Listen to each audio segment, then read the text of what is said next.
What's going on, guys? Greg here, Rack and Rock Chronicles, back to the backcountry gear list. This is kind of an add-on. It's not on the original list, so if you watch or subscribe to our channel and I have emailed you the spreadsheet, this product was not originally on the list.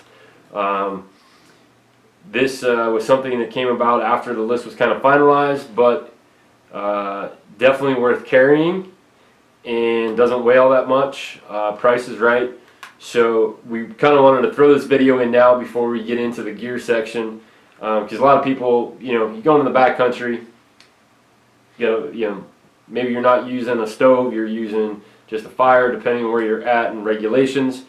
But it's always good to have some sort of product that will allow you to make a fire. Matches, waterproof matches, windproof matches, lighters, Zippos. There's a million different things, but these guys, this company is called SOL.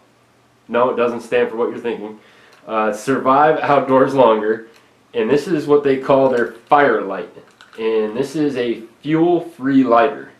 But what I really liked about it when we got it was, one, it's super small. So I'm going to get a little closer to the camera here.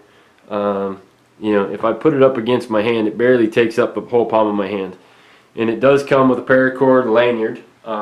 So if you wanted to tie it, into a pocket, so God forbid you had to get it out, you don't drop it and lose it. But it is a rechargeable, USB rechargeable lighter. And when they first told me about it, I was trying to wrap my head around it, and I'm like, okay, it's USB rechargeable.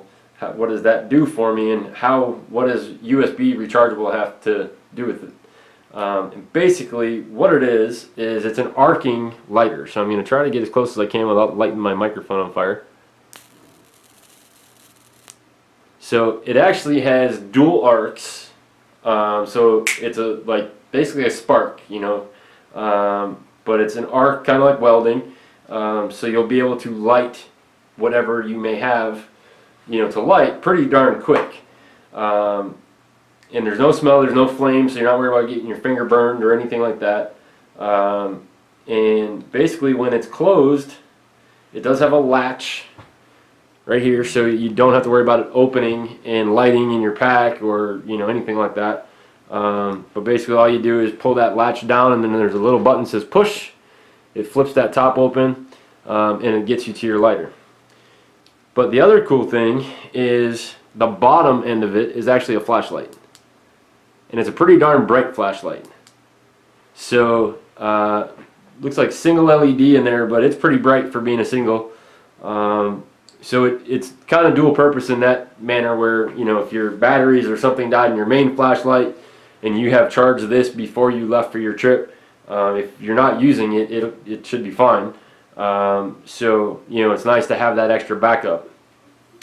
But what was really cool is the paracord. So the paracord, and I'm reading this, they call it a tinder cord lanyard. So if you basically broke the ends of this open, it doesn't look like standard paracord in there.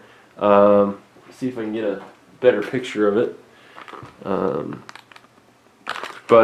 So it just gives you something that if you've got maybe something that's has a little moisture to it or something that maybe doesn't want to light right up, you can cut a little strand of this and put it in there, and almost like a candle wick, and get whatever you have lit. So definitely a recommendation. Again, not on the list, but a recommendation for sure. You can take off your matches or Bic lighter or whatever it is that we had on the list. Which can be finicky, and obviously if the wind's blowing or if it gets wet, you're kind of in trouble. So SOL, stay outdoors longer, or survive outdoors longer, excuse me. It's orange, so if you do happen to drop it, you should be able to find it pretty easily. And again, it's kind of dual purpose. So you've got a lighter to help light a fire in case of an emergency, or for cooking purposes. Again, depending on regulations, always check regulations wherever you're going to be in the backcountry as far as fires. And it does have the LED light on the end. Wear it around your neck. Again, tie it onto your pack and shove this piece in a pocket. And then it does have just a small, USB charging cord. and it actually charges, if I can open it back up here. So there's a little tiny slot right there, and so when you're at home charging it, you're going to plug it in right there and it'll charge up. It has a little light that comes on and the light goes off once it's charged, and you're ready to rock and roll. So it stays charged for no fuel required. It told me somewhere where it,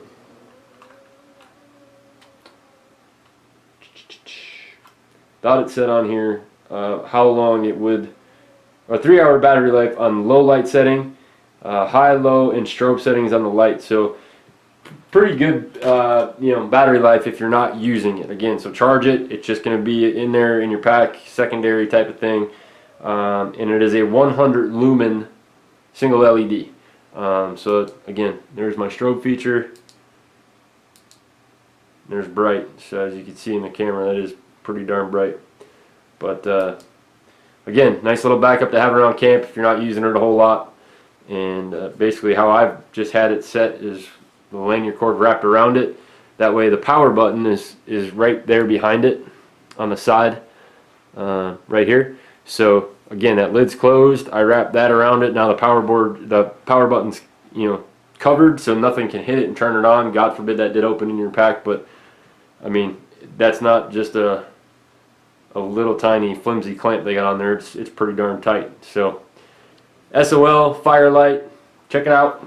Good recommendation to have in the backcountry gear. So stay tuned. We'll talk to you soon.